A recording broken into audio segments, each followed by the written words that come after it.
just hours after Michelle Obama and Carolyn Kennedy rocked the first night at the Democratic Convention. And I'm joined here by Jamal Simmons, senior advisor to Barack Obama, senior Democratic advisor, and also a big star on CNN this year. This has been the year of Jamal Simmons and Barack Obama. Jamal, how did Michelle do tonight, and what do you think she had to do tonight? I thought she did really well tonight. She actually did exactly what she set out to do, which was really cast herself in the broadest possible light. You know, there's a lot of reasons why Barack Obama fell in love with her, and I think America got to see that, and maybe some people in America fell in love with her tonight too. She went out there, she talked a lot about why she loves this country. She talked about closing the gap between the America that is and the America that shall be. She also talked about, or that should be, she also talked about Hillary Clinton, which I thought was a very big emotional moment. And you heard the crowd applaud when that happened, because people are ready to bring this party together and ready to move forward. So she did all that. She was vulnerable, she was sensitive, she was strong, she talked about her parents, her brother, her children. I mean, she was sort of everything that people know and love about women. And then the one thing I actually saw at the end of this was when she brought those two little girls out. Those girls are the secret weapon of the Obama campaign, as far as I'm concerned. When people see those little girls and you think about them playing on the White House lawn, jacks or jump rope or whatever it is they like to do, that's just going to be a tremendous moment.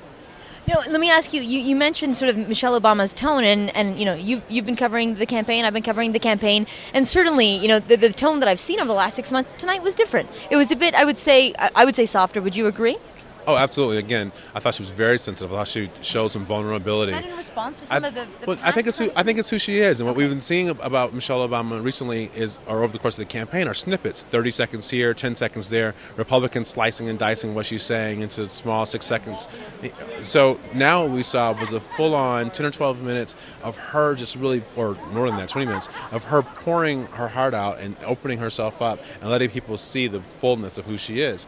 And I think America's going to have a different view of her after tonight. Anybody who watched tonight, I don't know how you can not like her. They may not agree with some of the things she wants to do, but I don't see how you can watch this and not be fond of this woman. And so was that a big sort of success story of tonight, the likability of Michelle Obama? I mean, you've known her, you know Michelle Obama, but you know, a lot of the press over the last few months has been up and down, sort of not really taking parts of her words or parts of her speeches, and You know, Republicans, and I don't want to get too partisan here, but Republicans have typically gone after first ladies. Yeah. We saw it with Hillary Clinton. We saw it with Teresa Heinz Kerry.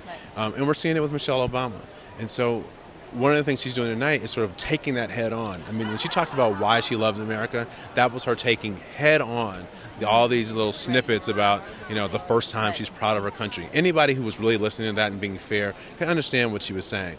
But tonight she really broadened that out and made the case for herself. And people can make the judgment after that. You give her an A+.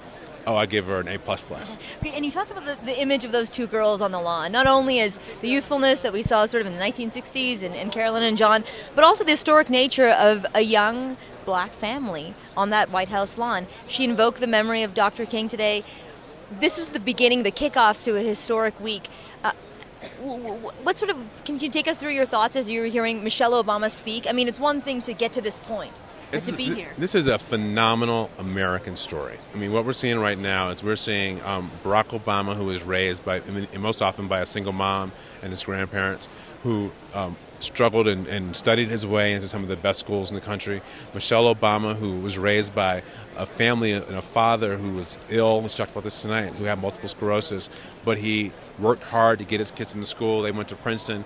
They came back. She went to Harvard Law School. They came back to their community. They worked hard. They gave back to the community. They really involved themselves. This is what a lot of people raise their children for. You want them to do well. You want them to go to great schools. You want them to have great careers. You want them to give back to the community. You want them to have a great family. You want them to have a spouse that they love and who loves them. And the one thing that we've seen with the Obama family over the course of the entire campaign, that these are two people who really seem to care about each other and care about their children. And whether you agree with their politics or not, it's hard to look at them and say this is a bad family.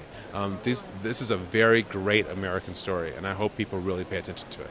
Jamal Simmons, thank you so much, and good luck with the rest of the campaign. Thank you. Jamal Simmons, thank you so much.